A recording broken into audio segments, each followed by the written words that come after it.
Okay, Mr. Zimmerman, just so you know, there was different categories that we had put some of the potential jurors in based upon their responses to the questionnaire. And your attorneys have had an opportunity to, you've had an opportunity to read, correct?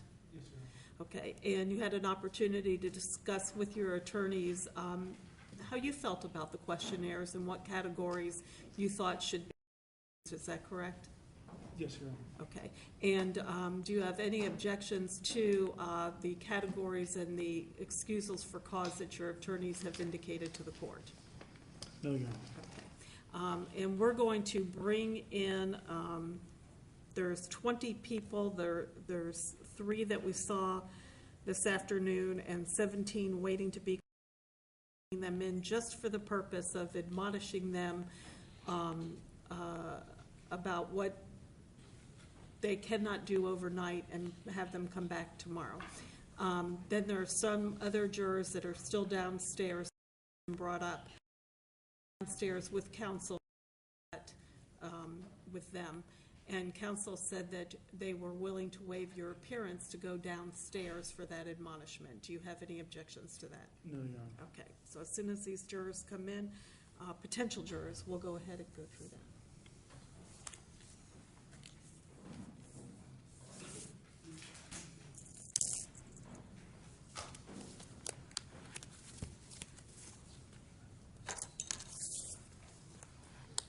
And then after that, we will recess for the day.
back tomorrow. Those of you who were on the 4th floor, the deputies will take you when you come into the courthouse back up to the 4th floor. Those of you who were seated back here will be brought by the deputies back here. I want to give you instructions for overnight, and I'm going to ask you again in the morning that you follow these instructions. First of all, you're not to read or listen to any radio, television, or newspaper reports about the case. Do I have your assurances that you will abide by that instruction? Thank you.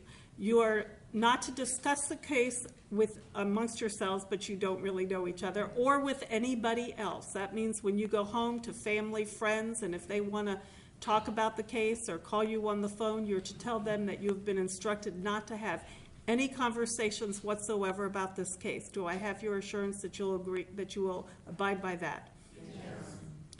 You are not to drive by any of the, you haven't heard any description of anything, but you're not to drive by any of the places concerning this case. You're not to do any independent research about this case. That includes that you're not to use your any electronic device to get on the internet, to do any independent research about the case. People, places, things, terminology. Do I have your assurances that you will abide by that instruction? Yes. And finally, you're not to read or create any emails, text messages, Twitters, tweets, blogs, or any social networking pages about this case. Do I have your assurance that you will abide by these instructions? Yes. Okay, and when I see you tomorrow, I'm going to ask you if you have abided by those instructions. One final thing I'm going to ask of you is if you're around somebody and they insist on talking about the case, please leave them at once. I know it might be difficult if it's a family member, but just, leave them and tell them you're not going to listen to anything they have to say. And if it's somebody who's insisted upon doing that, if you'll please report it to one of the court deputies, and they will let me know. Do I have your assurance you'll abide by that instructions? Yes. Okay. Another thing is the attorneys have been instructed not to have any contact with you whatsoever. So as you walk into the courthouse tomorrow, if you see one of the attorneys and they seem to turn the other way, please don't think they're being rude or discourteous or just trying to avoid any appearance of an improper contact with you. With that, you all know that those of you who were on the 4th floor will be taken back there on the 4th floor. Those of you who are back here on the 5th floor, you'll be brought back there. You are now excused for the evening. We'll see you tomorrow morning at 9 a.m. 9 a.m. Just one second. It's comfortably cold in the courtroom for us. Yeah. The juror may want to know that they may want to bring sweaters or jackets. I will tell them. I have no control over the temperature in this courtroom. Sometimes I'm very cold myself, and sometimes it's warm. So if you'll bring a sweater to accommodate the temperature in the courtroom, please make sure you do that, okay? Thank you. If you'll please follow Deputy Jarvis. Yes. One of the jurors said it's 9 o'clock. 9 o'clock, 9 a.m. Yes, ma'am. When you come into the courthouse on the bottom floor, one of the deputies will get you together and bring you where you're supposed to go. Is that where you want them all to go back to the jury lounge where they were this morning? Well, there's. Bring them out. Okay. Then at 9 a.m., go to the jury lounge where you were this morning and you will be called out. Okay? Thank you all very much.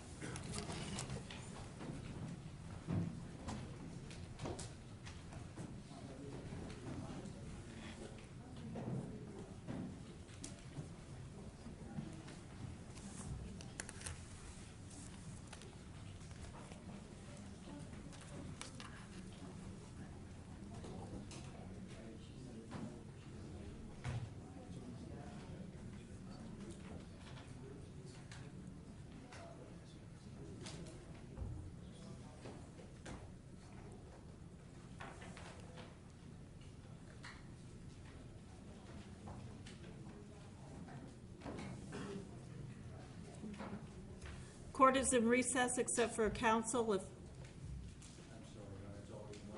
one more thing. Yes, you may. Yes, you may.